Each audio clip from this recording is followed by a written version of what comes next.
టీఎస్పీఎస్సీలో జరిగినటువంటి అక్రమాలకు ఐటీ శాఖ మంత్రిగా ఉన్నటువంటి తమకు ఏం సంబంధం? నేనెందుకు బర్తరఫ్ చేయాలి? నన్నెందుకు బర్తరఫ్ చేయాలి? నా మినిస్టర్ పోస్టు ఎందుకు ఊడబీకాలి అని అన్నారు.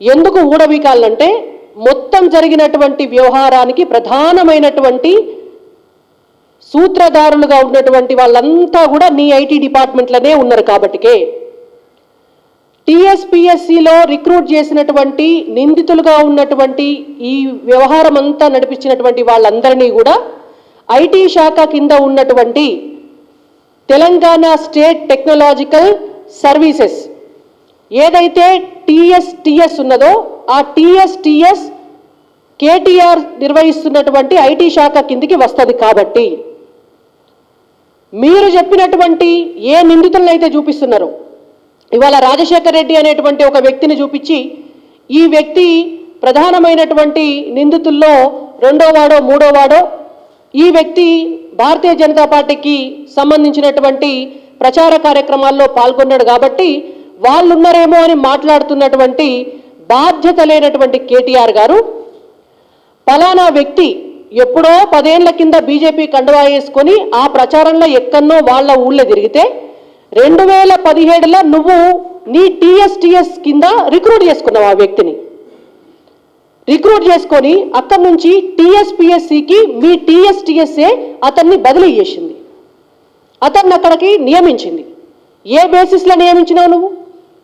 ఎందుకు నియమించినావు నువ్వు? ఎట్లా నియమించినావు నువ్వు? టీఎస్టీఎస్ నుంచి టీఎస్పీఎస్సీకి పంపించేటటువంటి వాళ్ళపైన ఒక ఎంక్వైరీ ఎందుకు లేదు అనేటువంటిది మేము అడుగుతున్నాం. ఖచ్చితంగా అది ఐటీ శాఖ లోపమే. ఇవాళ ఐటీ శాఖలో ఏం సంబంధం ఈ వ్యవస్థలన్నిటికీ అంటే, ప్రభుత్వం నిర్వహిస్తున్నటువంటి ప్రతి కార్యాలయం, ప్రతి ప్రభుత్వ శాఖ, దాంతోపాటు స్వయం ప్రతిపత్తి సంస్థ అయినటువంటి టీఎస్పీఎస్సీ లాంటి సంస్థల్లో కూడా ఐటీ సేవలు అందించేటటువంటి వ్యవహారం మొత్తం నీ ఐటీ డిపార్ట్మెంట్ నుంచే నడుస్తుంది.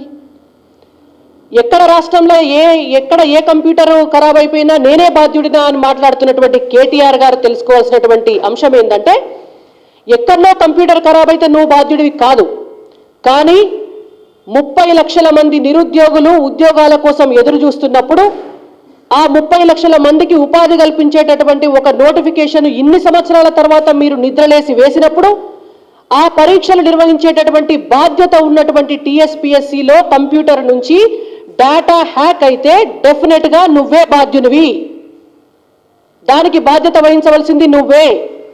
నీ ఐటీ శాఖకు సంబంధించి, నీ టీఎస్టీఎస్కి సంబంధించి, టీఎస్పీఎస్సీలో ఇచ్చినటువంటి సర్వీసులకు సంబంధించి ఎక్కడైనా కూడా ఎప్పుడైనా కూడా మీరు సైబర్ ఆడిటింగ్ చేయించిండ్రా అని మేము భారతీయ జనతా పార్టీ తరఫున డిమాండ్ చేస్తున్నాం. సైబర్ ఆడిటింగ్ ఎప్పుడన్నా జరిగిందా? ఒకవేళ జరగకపోతే దానికి బాధ్యుడు కేటీఆర్ కాదా అని మేము అడుగుతున్నాం. ఒక ప్రతిష్టాత్మకమైనటువంటి స్వయం ప్రతిపత్తి కలిగినటువంటి టీఎస్పీఎస్సీ లాంటి సంస్థల ఒక కంప్యూటర్ నుంచి డేటా హ్యాక్ అవుతుంటే దాని పాస్వర్డ్ వాడి దాన్ని తీస్తుంటే కనీసం సెక్యూరిటీ అలర్ట్ రానటువంటి వ్యవస్థ ఇవాళ తెలంగాణ రాష్ట్రంలో ఉన్నదా? ఆఫ్టర్ ఆల్ మన ఫోన్, మన జీమెయిల్కి ఎవరన్నా లాగిన్ అయితేనే మనకు ఒక సెక్యూరిటీ అలర్ట్ వస్తుంది. అట్లాంటి సెక్యూరిటీ మెజర్స్ని ఎందుకు తీసుకోలేదు? దానికి కారణం ఐటీ శాఖ మంత్రి కాదా అని మేము అడుగుతున్నాం.